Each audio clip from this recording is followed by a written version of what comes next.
Entonces, bueno, esta es la primera ley como ustedes la conocen.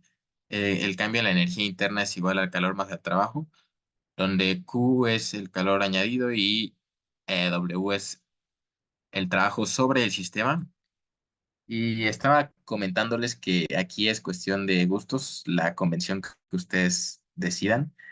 Yo soy de esta convención con el signo más, porque de esta manera ya estoy hablando de cosas sobre el sistema o sobre el gas, ¿no? O sea, el calor no que sale del gas, sino que se añade, digamos, y el trabajo no hecho por el gas, sino sobre el gas o sobre el sistema, ¿no? Entonces, por eso me gusta a mí esta convención, ¿no? Perdón, convención, porque es congruente esta con esta, ¿no? Pero bueno, si lo hacen de la otra forma, tienen que recordar siempre que están hablando de el trabajo que hace el sistema, no que hacen sobre el sistema, ¿no? Entonces, de esta ecuación, pues es importante distinguir que tanto Q como W, o sea, tanto el calor como el trabajo, no son variables de estado.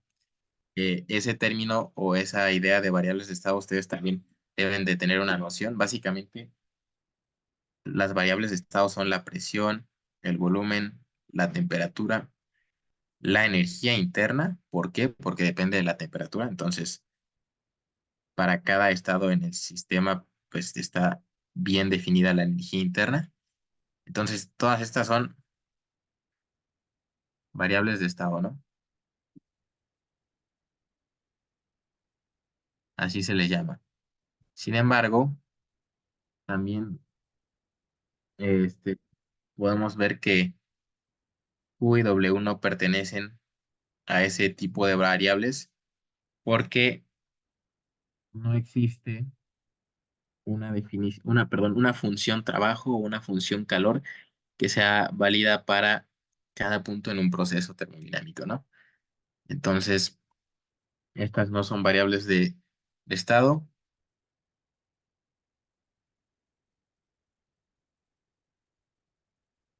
y de momento vamos a hablar de estas. Entonces, otra forma de escribir la primera ley de la termodinámica es en su forma diferencial y justo por eso es que separé clasifiqué a las variables como las que son de estado y las que no, porque resulta que yo puedo escribir en su forma diferencial esta primera ley, ¿no? O sea, la diferencial de la energía interna es igual a el diferencial del calor más el trabajo. Pero resulta que aquí estoy usando esta notación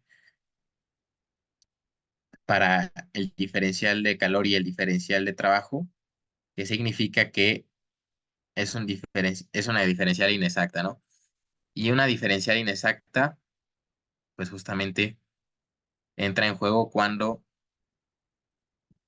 tú no tienes una función, ¿no? Porque pues, obviamente, como ya les dije, U y W no son variables de estado, ¿no?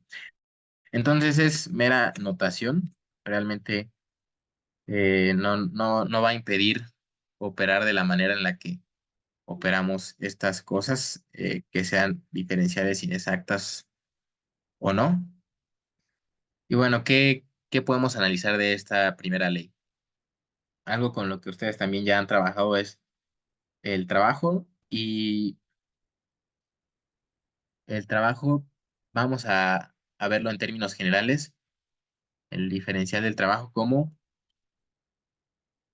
yo lo estoy definiendo, con un signo positivo en la primera ley, sería menos la presión del sistema termodinámico por un diferencial de volumen.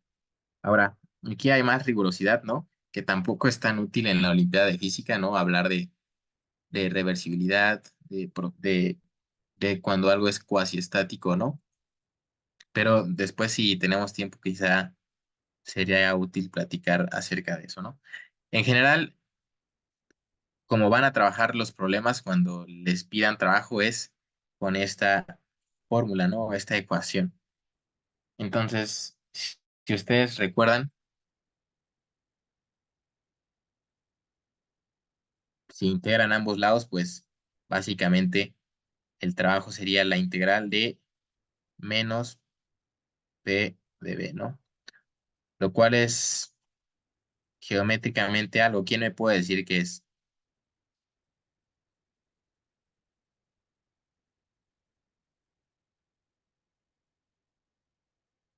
Es una curva, ¿no? O sea, es el área de la curva del diagrama Ok. ¿Y diagrama? del BB. Ajá, exacto, exacto, exacto. Ok, entonces aquí ya es otra idea muy útil en la Olimpiada de Física, ¿no? Que el trabajo puede ser el área bajo la curva sobre el diagrama PB, ¿no? En un diagrama PB, ¿va? Eh, el negativo del área bajo la curva propiamente hablando si definimos el trabajo sobre el sistema. Ahora, ese signo menos no quiere decir que el resultado vaya a ser negativo, ni que siempre vaya a ser así. Puede ser positivo o negativo. Entonces, es es muy necesario tener cuidado con los signos, ¿no? Entonces, resulta que esto es válido el decir que es el negativo del área bajo la curva, siempre y cuando tengas un ciclo o un proceso que vaya en el sentido de las manecillas del reloj o bueno, que haya un incremento en el volumen, ¿no? Si hay un decremento en el volumen, pues el negativo del área bajo la curva perdón, no va a hacer el trabajo, porque el proceso, digamos que se invirtió, ¿no? Son cosas que tienen que tener cuidado porque, pues, en la Olimpiada esos errores de signos implican perder las décimas, ¿no? Entonces, qué bueno que ustedes mencionaron el diagrama presión-volumen, que es muy importante y, bueno, de hecho, es muy conocido desde entrenamientos tempranos y si llegaron a ver termodinámica con sus delegaciones estatales, pues espero que les hayan enseñado eso. Básicamente un diagrama PV pues es graficar la relación entre la presión y un volumen y yo voy a obtener una curva y esa curva va a tener una forma específica que va a depender del tipo del proceso del cual yo esté hablando, ¿no? Ustedes ya saben los procesos más básicos, is- isotérmicos, isobáricos, isocóricos, adiabáticos. Entonces, bueno, si ves en ese sentido, entonces sí se cumple que el trabajo sobre el gas es el negativo del área bajo la curva. Entonces, no sé, puedo obtener el trabajo hecho sobre un gas sin necesidad de integrar, siempre y cuando la curva sea sencilla, ¿no? O sea, no es necesario integrar siempre y cuando yo tenga una curva en la cual pueda transformar a una suma de áreas.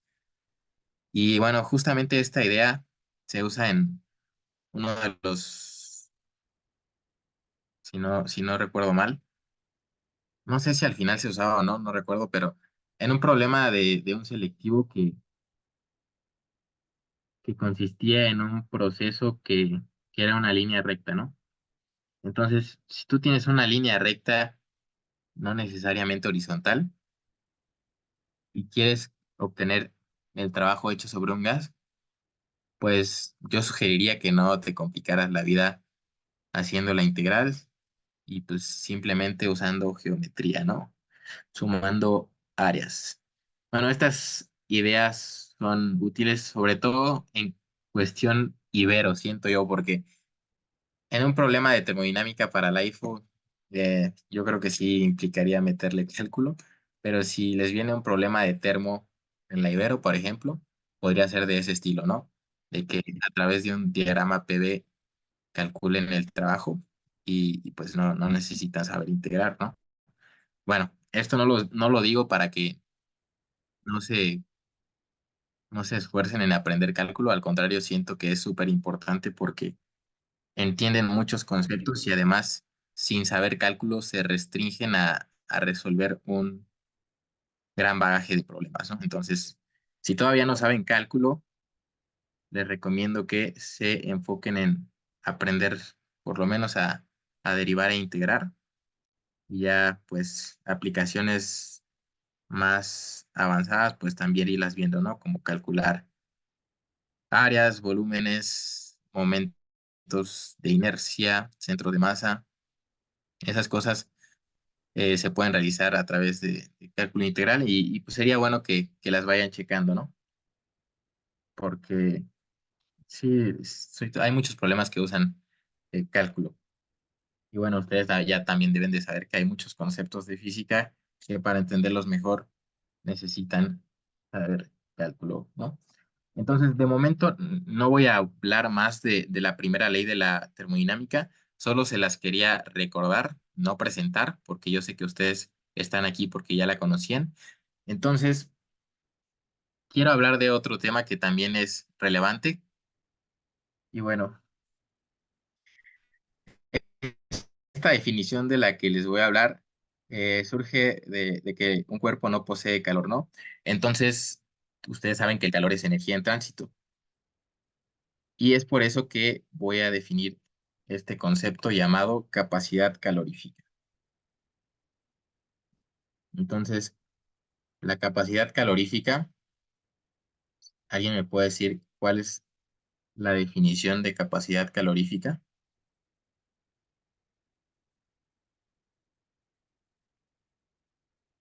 ¿Tienen una noción de lo que es? O sea, yo sé que en la Olimpiada no hacen este tipo de preguntas teóricas. Si conocen el examen de talentos de física que es para secundaria, ahí sí les podrían preguntar este tipo de preguntas. Pero la física es a veces muy conceptual, ¿no? Y siento que es muy útil de dominarla incluso en esos aspectos, ¿no? Sobre todo cuando te enfrentas a problemas que exigen, pues, mucho, mucho análisis en ese sentido, que tienes que ir hasta lo más profundo de un concepto, como los de la EUFU, y por eso les pregunto. Ahí alguien puso en el chat qué es la cantidad de energía que necesita una sustancia para elevar un gramo de esa sustancia en un grado. Ok,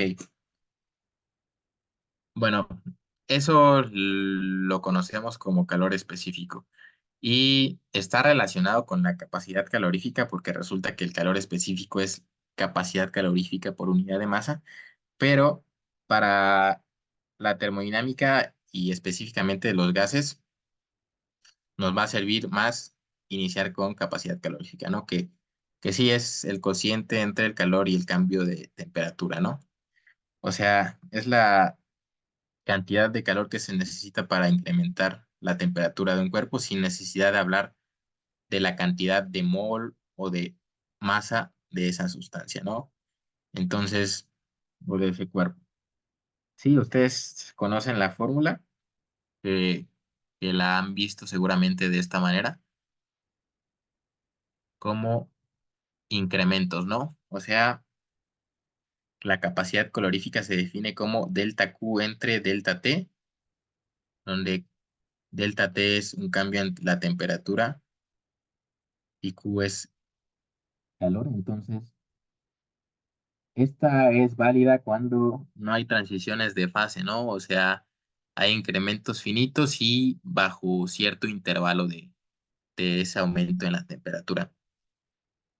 Pero podemos generalizarla a una expresión ya más para Olimpiada Internacional, por decirlo de alguna manera, y verla como ustedes saben, ¿no? Que ese delta Q entre delta T muchas veces se interpreta esos incrementos como derivadas cuando son infinitesimalmente pequeños, ¿no? O sea, dq en dt, ¿no? Entonces vamos a trabajar con esta idea o esta definición de que la capacidad calorífica es eso que les puse ahí. Y obviamente sus unidades, que siempre es importante acordarse de las unidades de todo. En el sistema internacional son Joule sobre Kelvin, ¿no? Porque el calor, no se los mencioné, pero el calor tiene unidades de energía, obviamente, para que cumpla con el principio de homogeneidad dimensional, esta ecuación que es la primera ley, ¿vale? Ok, entonces, antes de continuar con las capacidades caloríficas, me gustaría que iniciáramos para activarnos con este ejercicio, ¿vale? Entonces les voy a dar 2 minutitos para que me ayuden resolviendo este ejercicio. Está en inglés, pero este, ahorita se los platico, ¿ok? Entonces, se los voy a leer. Dice que dos cuerpos con capacidades caloríficas C1 y C2 que están a distintas temperaturas T1 y T2 respectivamente, son puestos en contacto térmico. Te pide demostrar que su temperatura final es tal y también si C1 es mucho mayor que C2, demuestra que esa temperatura final se reduce a esa expresión de ahí. Entonces, vamos a darles 2 minutos para que lo hagan, por favor.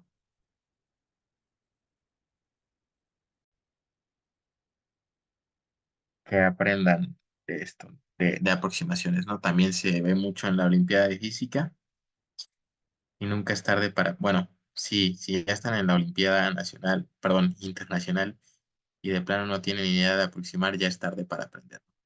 Pero bueno, ahorita todavía están a tiempo, es lo que les quiero decir. Esta es muy sencilla, entonces resulta que esto se me transforma a esto, cambiando o viendo el denominador de esta manera. Y como C1 es mucho mayor que C2, entonces esto de aquí, propiamente, puede ser aproximadamente igual a 1 menos C2 entre C1, ¿no? Y de esa manera, haciendo la multiplicación de esos dos miembros, obtengo lo que me ponen ahí, ¿no? Que la temperatura final aproximadamente es T1 más C2 entre C1 por delta T, o sea, T2 menos T1. Ok, va. Bueno, este ejercicio era de trámite. Vamos a continuar con,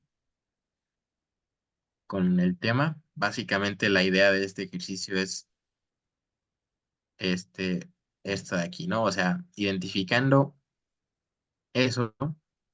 Pues ya sale el ejercicio, de ahí es puro algebrita, ¿vale? ¿Sí? Ok.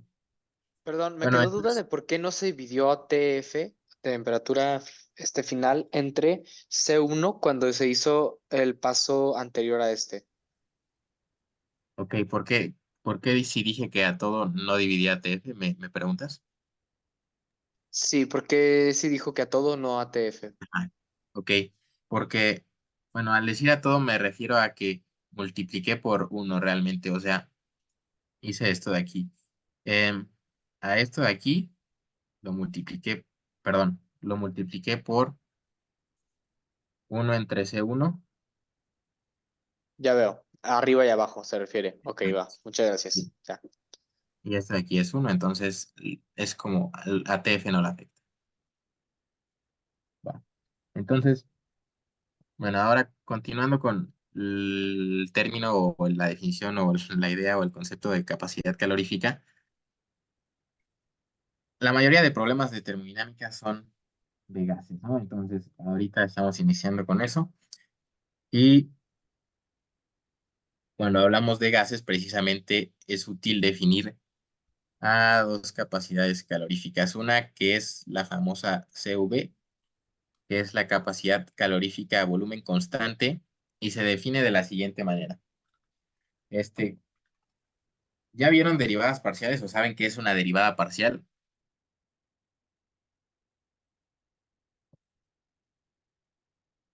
Más o Si menos, nos los sí. explica otra vez, tal vez, Ok, no sé. va, No estaría de vale. más.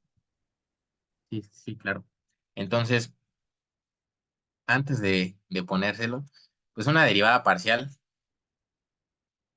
de hecho, no, basta con Para la Olimpiada basta con que sepan hacer derivadas parciales, ¿no? Entonces, una derivada parcial se calcula igual que las derivadas que ustedes conocen, pero sirve para funciones de más de una variable, ¿no? O sea que si yo tengo, por ejemplo, una f de x y y, yo puedo calcular la derivada parcial de esa función f, que depende de dos variables, ya sea respecto a x o respecto a y, ¿no?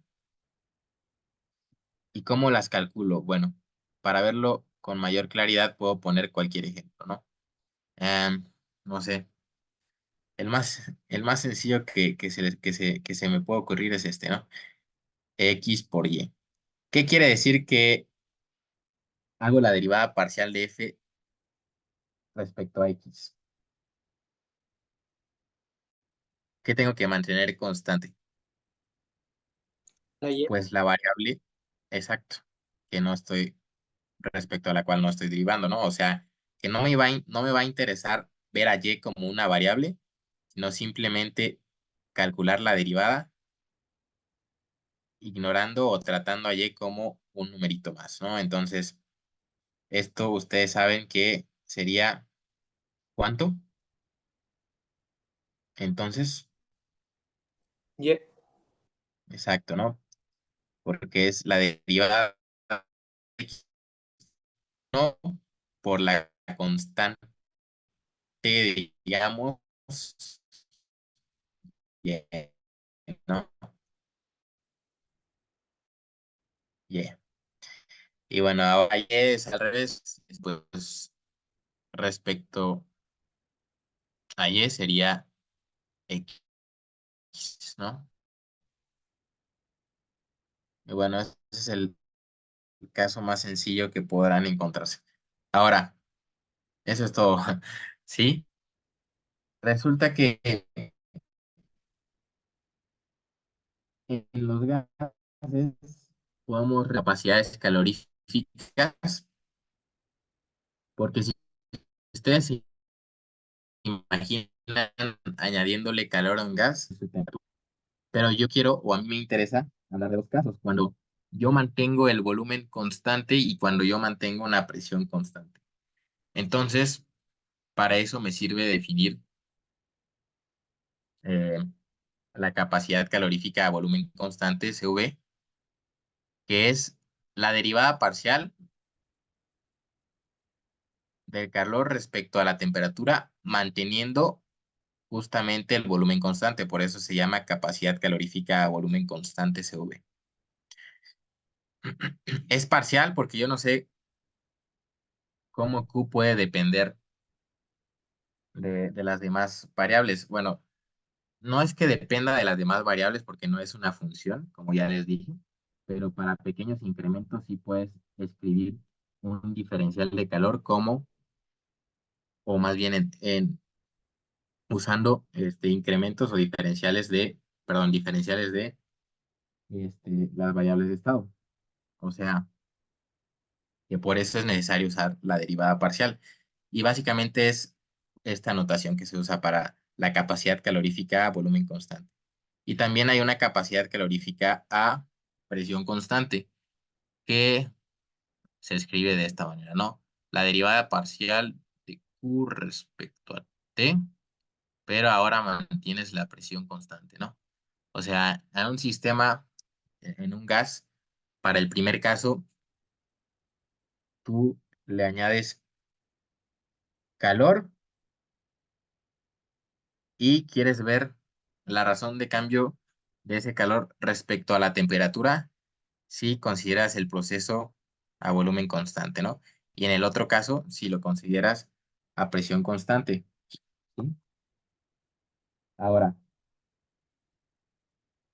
antes de continuar hablando de esto, quiero hablar otras cositas de mate antes que nada, ¿no? ¿Saben ustedes cómo calcular un diferencial de una función de una variable, primero que nada?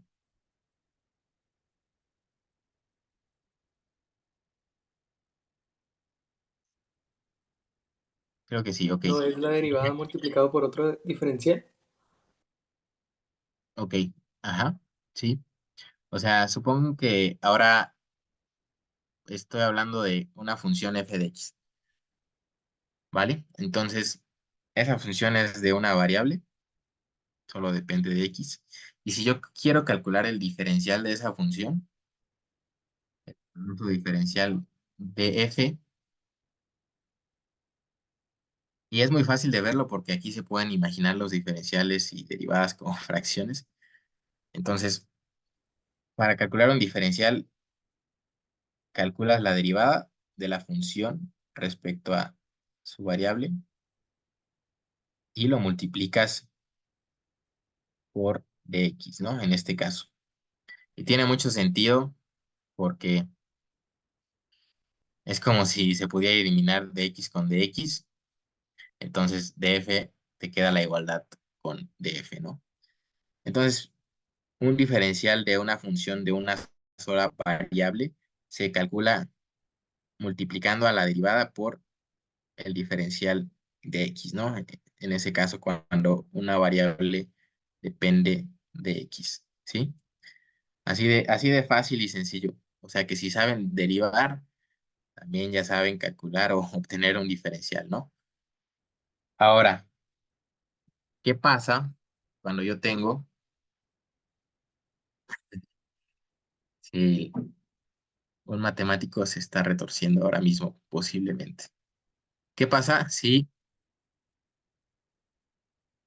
ahora yo tengo no una función de una variable, sino una función,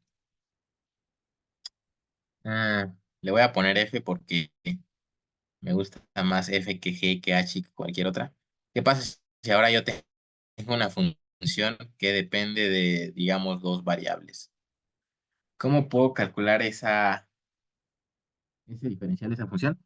Pues aquí sola es un poquito diferente, pero nada más un poquito. Y incluso, perdón, e incluso también sirve para diferencial, o sea, calcular una diferencial inexacta, ¿no? O sea que yo puedo escribir una diferencial inexacta como ahorita lo van a ver. O sea, el diferencial de esta función de dos variables sería la derivada parcial de f respecto a x. Y aquí esta barrita que les estoy poniendo, que ya lo hice arriba, simplemente es notación. Significa que estoy manteniendo a y constante. Esa derivada parcial por dx, ¿sí? Más la derivada parcial de la función ahora respecto a y, manteniendo x constante por dy. Y esa es la diferencia, ¿no? Que es como una combinación lineal cuando tienes una función de más de dos variables, ¿no? O sea que el diferencial de esa función que depende de x y de y es calculado de esa manera que les pongo, ¿sí? O sea que tienen que calcular las derivadas parciales y multiplicarlas por de x y de y, ¿sí?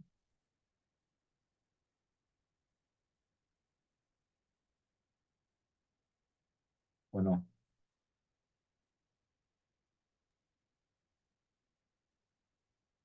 Cálculo multivariable no es necesario que así pienso yo, que lo dominen para una olimpiada internacional, pero muchas ideas, así como ya les he estado hablando, sirven un montón, ¿no? Y muchos conceptos igual ayudan un montón verlos de esa manera.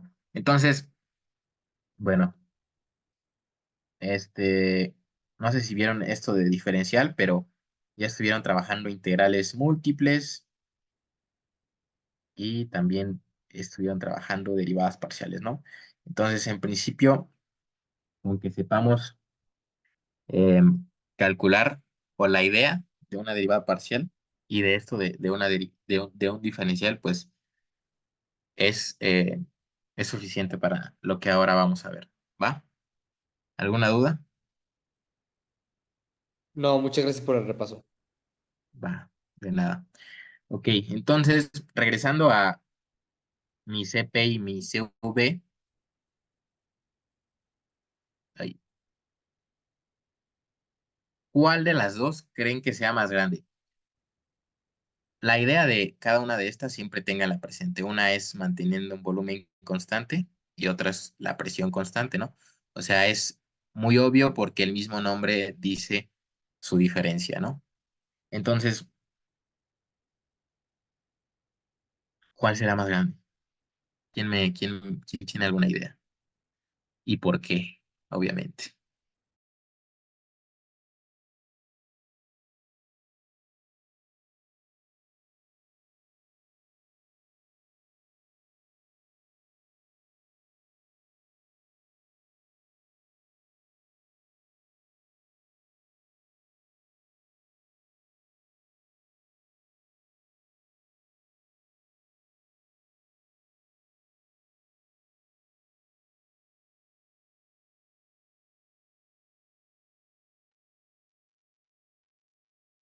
Sí me explico.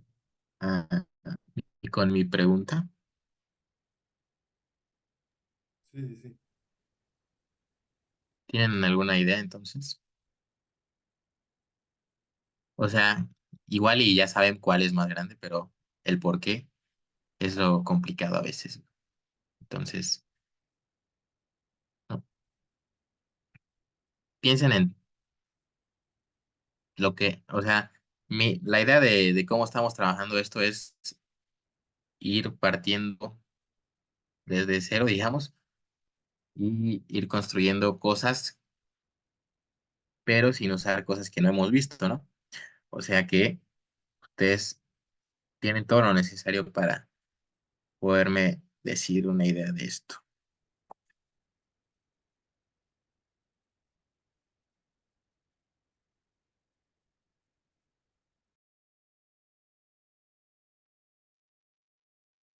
Bueno, supongamos que pues no sabemos cuál va a ser más grande, o si sabemos, este, pues no sabemos el por qué. Entonces,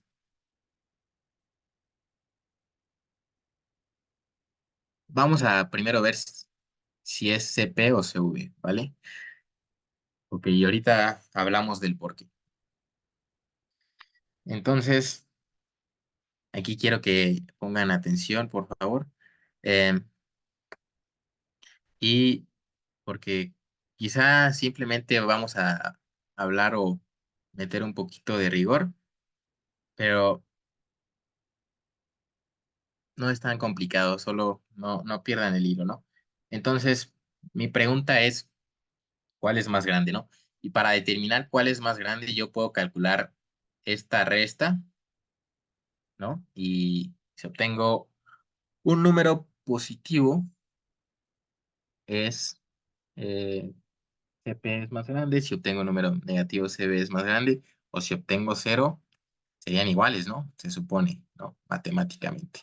Entonces, yo me pregunto una expresión para esa diferencia.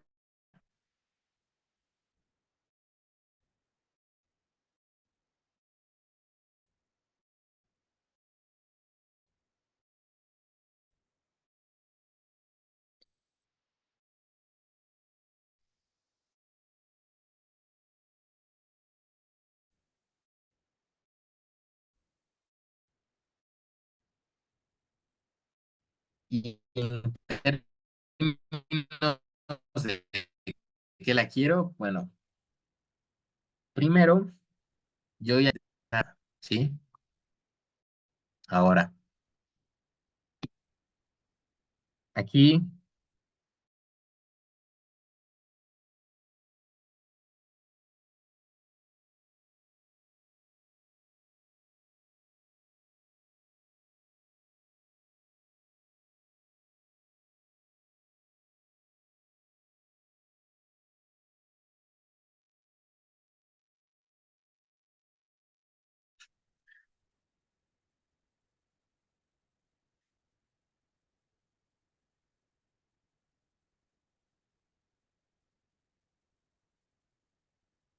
Hola, hola, ya volví. Tengo el internet bastante lento al parecer. Bueno, ok. Entonces yo quiero calcular esa diferencia entre la capacidad calorífica a presión constante y la capacidad calorífica a volumen constante. Y quiero que mi expresión contenga a la presión, el volumen, la temperatura y la energía interna. Ok. Y yo conozco, pues, em, la primera ley de la termodinámica. A partir de la primera ley de la termodinámica. Ok. Por ahí, dicen que es igual a R. Vamos a ver si sí nos da. Y ahorita hago la distinción porque si fuera ese igual a R, no tendría las dimensiones que yo les dije que va a tener. Entonces vamos a platicar de eso más adelante. Entonces, bueno, voy a partir tomando a la energía interna U y yo me voy a suponer que depende de la temperatura y el volumen. O sea, técnicamente puedo decir que depende de la presión, el volumen y la temperatura, pero realmente como la presión a su vez depende de las otras dos, pues basta con considerar este par de variables, ¿no? Entonces, U depende de T y B. Voy a considerar voy a asumir eso, ¿no? Entonces, si U depende de T y V, esta es una función de más de una variable, específicamente de dos. Y entonces yo puedo escribir el diferencial de esa energía interna de U como yo les enseñé a sacar el diferencial de una función de más de una variable, ¿no? Que sería la parcial de U respecto a la temperatura, manteniendo el volumen constante por el diferencial de temperatura, más la parcial de U respecto al volumen, manteniendo la temperatura constante por el diferencial de volumen, ¿sí? Es básicamente la ecuación que les puse arriba para calcular un diferencial, pero en lugar de U es F y en lugar de X y Y son T y V, ¿sí? Aquí de repente mi V parece U, entonces voy a hacer bien la distinción. Ok, entonces, además de esto, yo puedo conocer, eh, al final de cuentas me interesa obtener la razón de Q en DT y ahorita van a ver por qué, ¿no? Entonces yo aquí no tengo DQ, ¿no? Pero conozco una ecuación que sí relaciona DU con DQ y esa es la primera ley de la termodinámica, ¿no? O sea, de la primera ley de la termodinámica en su forma diferencial, yo la puedo escribir de esta manera como DU es igual a DQ menos P de B, porque yo estoy hablando del trabajo sobre el gas, ¿no? Entonces, DQ sería igual a DU más P de B, ¿sí? Ok, entonces resulta que yo puedo sustituir esta expresión de DU aquí abajo. Si hago eso, la expresión para DQ me queda de la siguiente manera. Entonces, DQ sería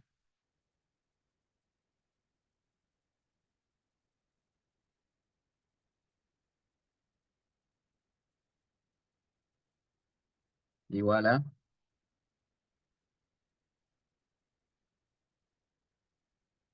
la parcial de U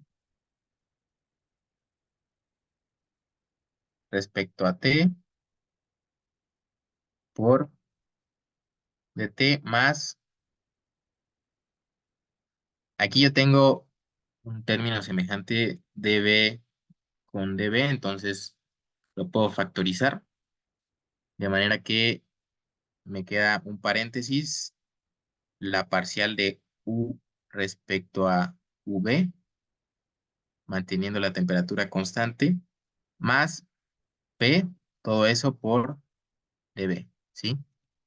Ok, entonces aquí ya están empezando a aparecer jeroglíficos, pero todo tiene sentido, ¿sí? Ahora, yo quiero obtener una expresión de dQ en dt porque eso es una capacidad calorífica que va a ser válida sin importar que yo esté hablando de volumen o presión constante, ¿sí? Entonces, esa expresión, pues ya la tengo casi resuelta porque basta con dividir esto entre dt y lo de arriba se me hace lo siguiente que estoy poniendo. O sea, la derivada parcial de u respecto a t, aquí ya me equivoqué, es el volumen constante, porque si no, no tiene sentido que sea respecto a t y sea la temperatura constante. El dt que yo estoy dividiendo se me va con este dt y lo de la derecha me quedaría simplemente como la parcial de u respecto a v, manteniendo la temperatura constante más p, todo eso por dv en dt, ¿sí? Ok. Entonces resulta que esta expresión es válida sin importar que yo esté manteniendo el volumen o la presión constante, ¿sí? Para una capacidad calorífica, ¿sí? O sea, en términos de U, T, V Me y perdí. P. ¿Puedes explicar de dónde sale el más P? Sí, aquí yo tomé dos ecuaciones. Mi diferencial de U, que es esta primera ecuación, y lo sustituí en mi primera ley de la termodinámica, ¿sí? Al momento de sustituir, ¿qué pasa?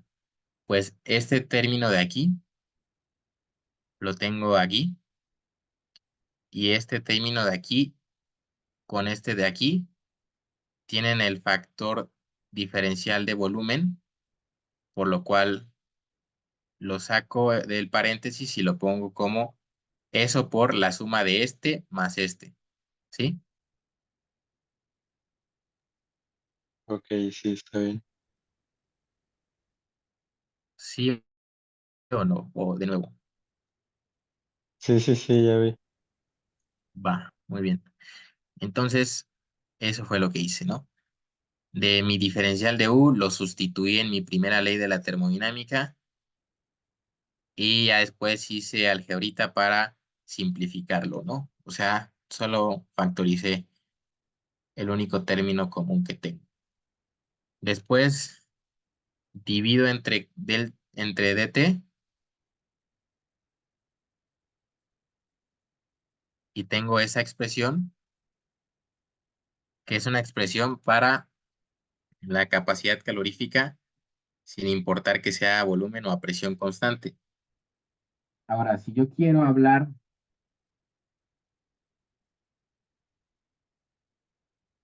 de la capacidad calorífica a volumen constante, se ve, ustedes saben que es la parcial del calor respecto a la temperatura, mantiene el volumen constante y eso significa que el volumen no va a cambiar. Y el hecho de que el volumen no cambie significa que un incremento de B de volumen también va a ser cero, ¿no? Y eso significa que mi expresión general, considerando que a mí me interesa a volumen constante, anula todo este término porque esto es cero, ¿no? Este de aquí, ¿sí? O sea que para la capacidad calórica a volumen constante, esta expresión de arriba se me reduce a esto de aquí, ¿sí?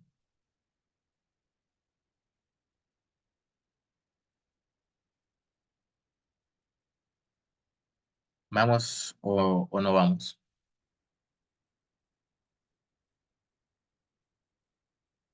Muy bien.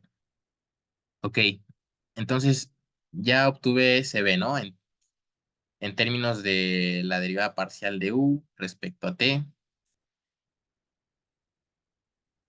Ahora, ¿qué me interesa? CP también, ¿no? Porque obteniendo una expresión para CP, pues ya de ahí pues la resto y ya estaría, ¿no? Una ecuación que me relacione U, T, P y V, ¿no? Entonces, para CB y tomando nuevamente la ecuación 3, ¿qué restricciones le tengo que aplicar? Pues bueno, yo sé que CP está definida como la parcial de Q respecto a T, pero a presión constante. Y bueno, ¿qué se me hace eso de ahí?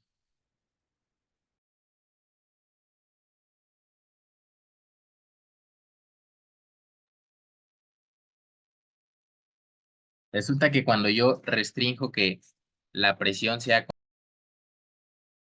de esa ecuación 3, yo restringo que la presión sea constante, eso que tengo ahí arriba se me reduce a esto de aquí.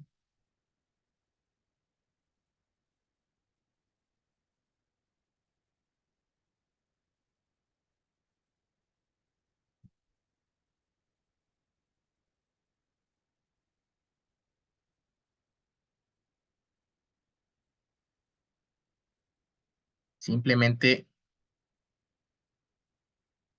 esta derivada parcial cambia, esta derivada cambia a ser una derivada parcial, considerando ahora a la presión constante.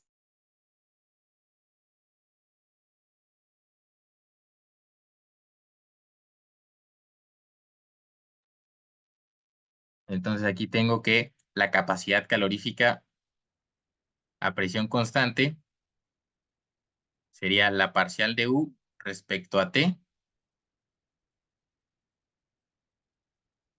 manteniendo el volumen constante, más la parcial de U respecto a V a temperatura constante, más la presión, y todo eso por la parcial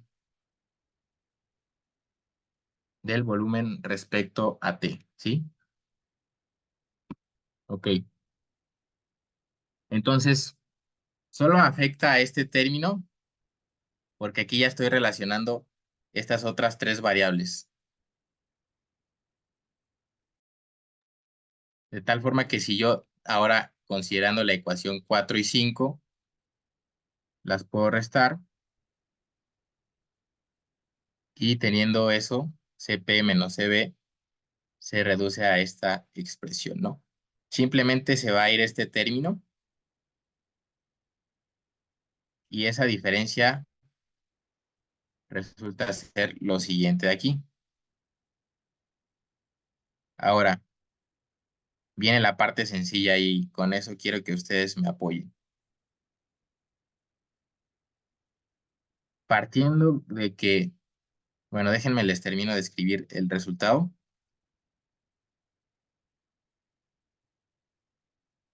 Partiendo de que ustedes saben que la energía interna para un gas monoatómico es 3 medios de nRT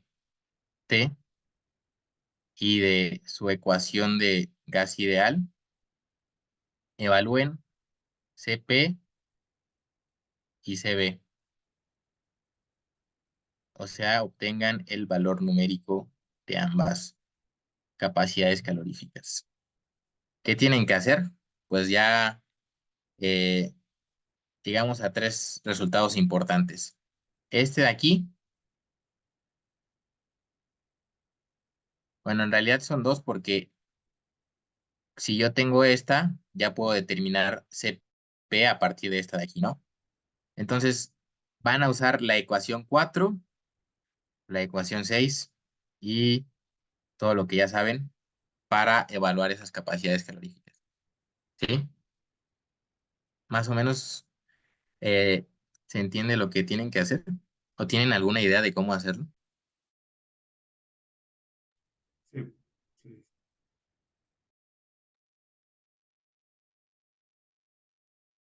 Creo que sí, ok. Inténtenlo y si alguien está teniendo problemas, me dice, ¿no?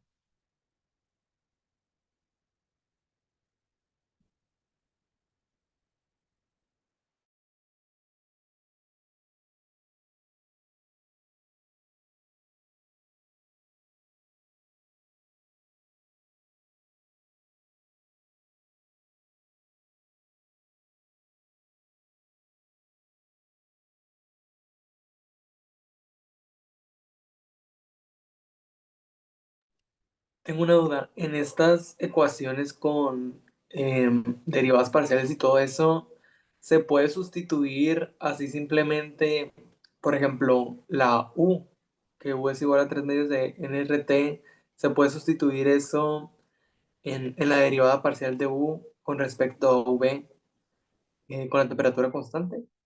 ¿O no se puede hacer eso? Sí, puedes hacer eso. Sí, sí, sí. Este, adelante. Sí.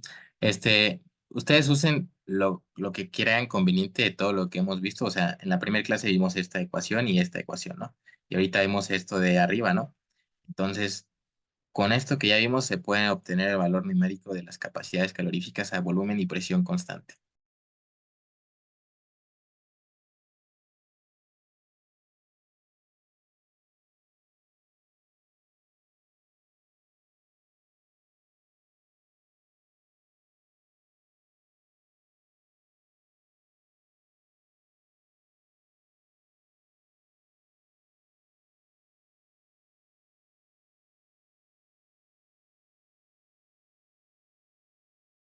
¿O quiere compartir?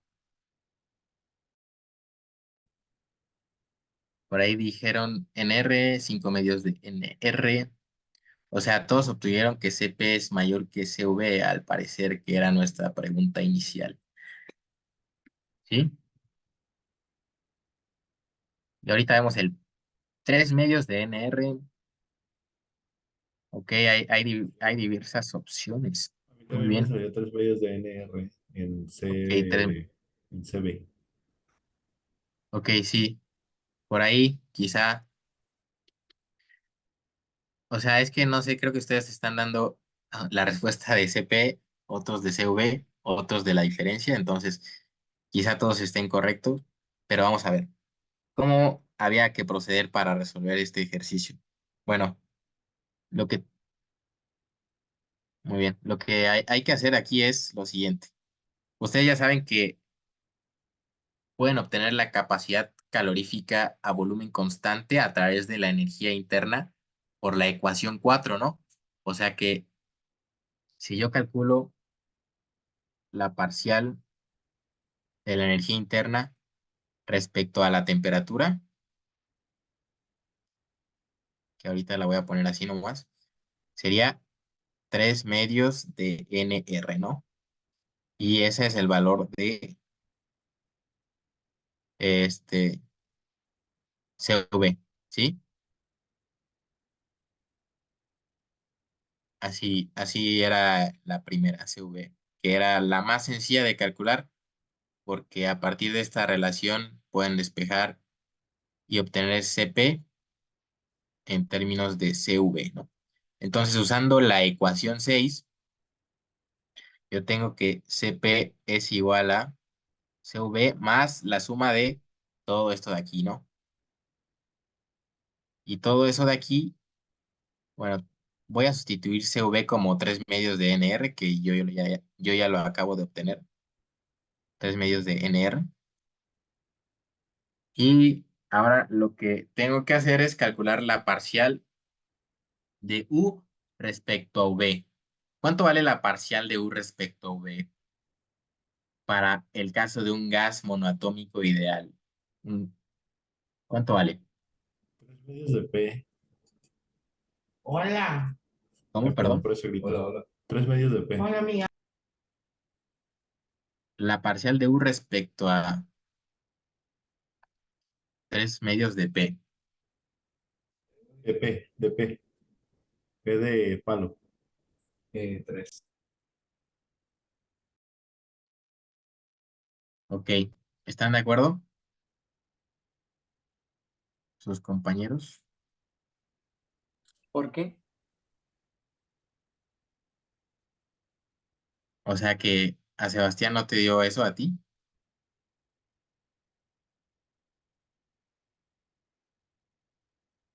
¿Cuánto, cuánto obtuviste tú, Sebastián?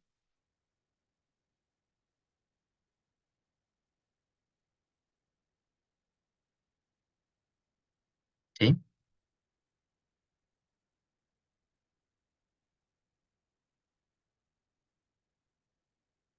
Ok. Ok, ok. Aquí vamos a ver.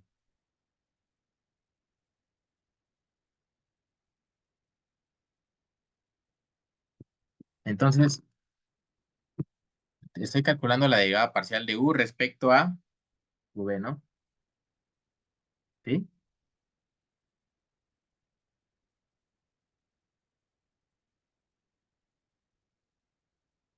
Entonces, esto no puede ser otra cosa que no sea cero, porque u no depende de v aquí, ¿sí? En esta ecuación de gas ideal, usando esa expresión que es la que yo estoy usando justamente porque yo quiero saber la capacidad calorífica de un gas monoatómico ideal. Si yo calculo esa derivada parcial, eso me va a dar P, ¿no? Eso me va a dar cero, perdón. ¿Sí? Pero hay una forma en la que te da una constante. Bueno, no fue constante, pero es que yo sustituí NRT por PB. Y ahí Ah, pues ok. ya me dio 3 medios de P. Pero nos va a ver. Ok. Usando, es- déjame ver. Vamos a ver qué obtengo si primero asumo que es cero, ¿no? Si esa parcial es cero, bueno, P se queda igual. ¿Y cómo puedo obtener la parcial del volumen respecto a la temperatura? Pues de la siguiente manera, diciendo que el volumen lo puedo escribir por la ecuación de gas ideal de esta manera. Y si yo derivo parcialmente, NR entre P lo trato como constante y como es T a la 1, me queda como NR entre P. ¿Sí? Ahora, P con P se me va y esto me da 3 medios de NR más NR, ¿no? Lo cual es 5 medios de NR como por ahí habían escrito, ¿sí? Y efectivamente, CP es mayor que CV, porque la diferencia me va a dar este valor de aquí, CP menos CV es igual a NR, ¿no? ¿Sí? Y esta se conoce como la relación de ¿quién? De Mayer le llaman, ¿sí? O sea que es importante destacar de aquí que la capacidad calorífica a presión constante es mayor que la capacidad calorífica a volumen constante, ¿sí?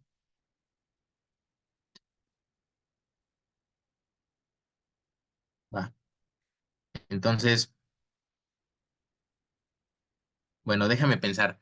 ¿Tú consideraste que NRT, o más bien que U es igual a 3 medios de P por V, ¿no? Sí, Ya con un justo. chingo de luz. Pero ahí tienes problema con esta expresión. ¿Sabes por qué? Porque cuando Sí, sí, sí. aquí Ya, te Algo pide la ahí es. parcial, Sí, sí. ya quiero que me ajá, lleguen. ahí te pide la parcial de U respecto a V, pero con T constantes. O sea que tendrías problema porque P no sabrías qué hacer, ¿no? Si tratarla como variable constante. Y por eso conviene usar esta de aquí. Y usando eso, Ok. Va. obtenemos esto de aquí, Sí, que uy. CP menos CV es igual a NR. Perfecto. Ahora, ya vi cuál es más grande. ¿Alguien ya sabe por qué CP es más grande que CV?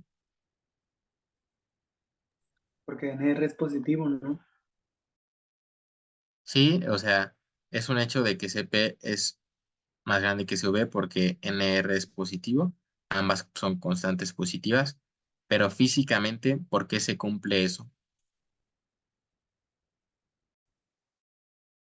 ¿Será porque mientras aumenta la presión es más difícil de acumular el calor? O sea, las moléculas se empiezan Literal. a conglomerar. Era más En o cambio, más cuando la presión es constante, pues entonces tienen como más libertad de movimiento, por tanto, más libertad como de almacenar energía, tomando la temperatura como la velocidad promedio de las partículas. Ok. No. No sé, creo que la forma más sencilla de verlo es simplemente haciendo la comparación de que si tú restringes que el volumen sea constante, entonces esa energía que tú añades no se emplea en trabajo, ¿no? Entonces, por eso, para aumentar cierta temperatura en un cuerpo, empleas más calor y por lo tanto Cp es mayor que Cv, ¿sí? Porque en una no hay trabajo, ¿sí?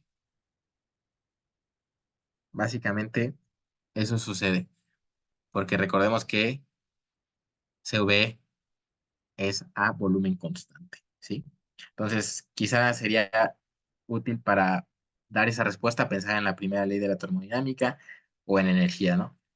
Entonces, por eso les dije que sí conocían las herramientas para analizarlo y darme una idea.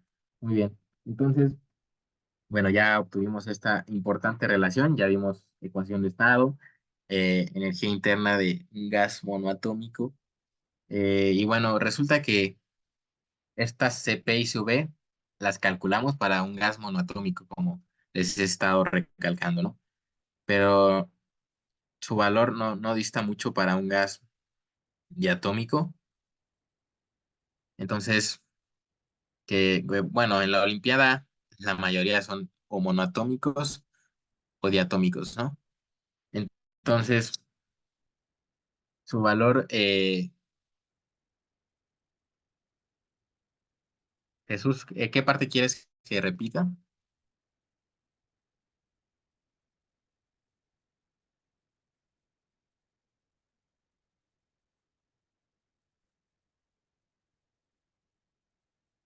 Ok, claro. Entonces, la parcial de U respecto a V. Yo tengo que mi expresión ok, para calcular CP usamos esta ecuación 6, ¿sí? Entonces, simplemente como ya obtuve CV, me sirve, ¿no? Entonces, CP me queda como CV más esto de aquí. Entonces, eso de ahí implica que yo necesito calcular la parcial de U respecto a V, manteniendo a T constante, más la presión por la parcial de V respecto a T, manteniendo la presión constante, ¿sí? ¿Y cómo yo calculo eso? Pues bueno, yo noto que como U solo depende de T, esta derivada se hace cero, ¿no? Esto me sigue quedando como P, que es lo que yo tengo aquí. Y esta yo la calculé expresando a V en términos de T y P con la ecuación de gas ideal. Después tomé la derivada parcial, que es esto de aquí, y ya simplifiqué y me dio 3 medios de NR más NR. Sale. Bueno, entonces llegamos a la relación de Mayer, que es esta de aquí.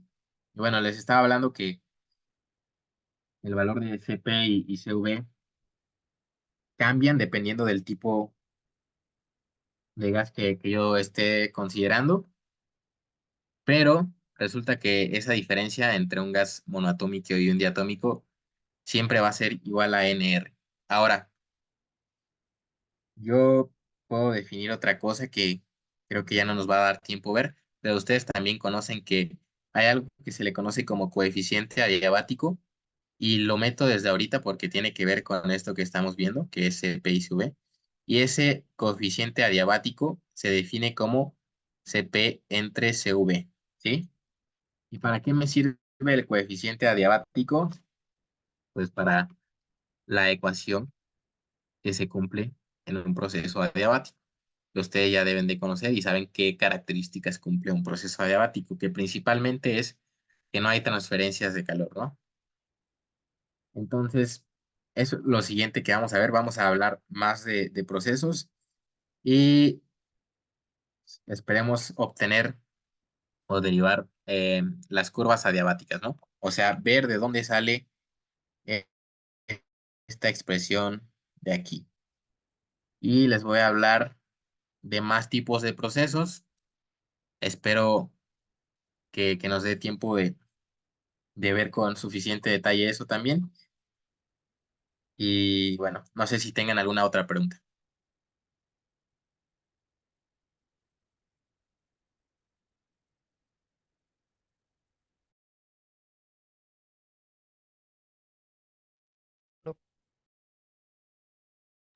De mi parte todo bien. Ok. Bueno, estos que son ciclos o que te dicen que la presión es constante o que te dicen el volumen es constante, son problemas muy directos, ¿no? O sea, siempre es hacer lo mismo. Entonces ustedes deben de conocer muy bien cómo calcular el calor, el trabajo y la energía interna, o sea, manejar muy bien la primera ley para ese tipo de procesos, ¿no? Quizá lo más, lo útil es identificar que la energía interna para un gas ideal depende solo de la temperatura y también saber las ecuaciones para determinar el trabajo que son de acuerdo a cada tipo de proceso, ¿no? Si es isotérmico, se cumple cierta ecuación para el trabajo y así, ¿no?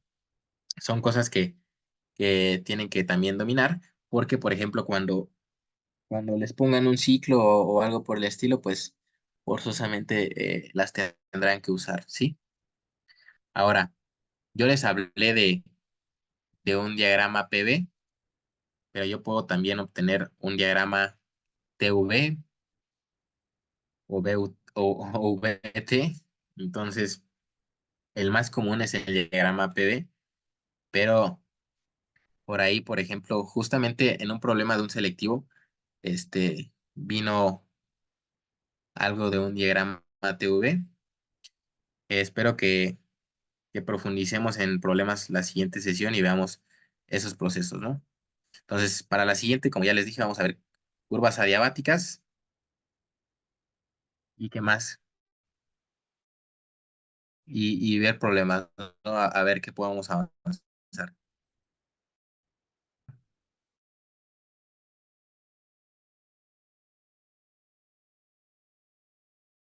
Ok, entonces les mandaré estas notas, como lo piden ustedes, y por el momento, de mi parte, esto sería todo, ¿vale? Estoy también tratando de hacer una lista de problemas de termodinámica porque no ha existido en los últimos años en la Olimpiada. Entonces espero poderla armar para que no se queden sin practicar. De todos modos, no sé de dónde ustedes practican o han estado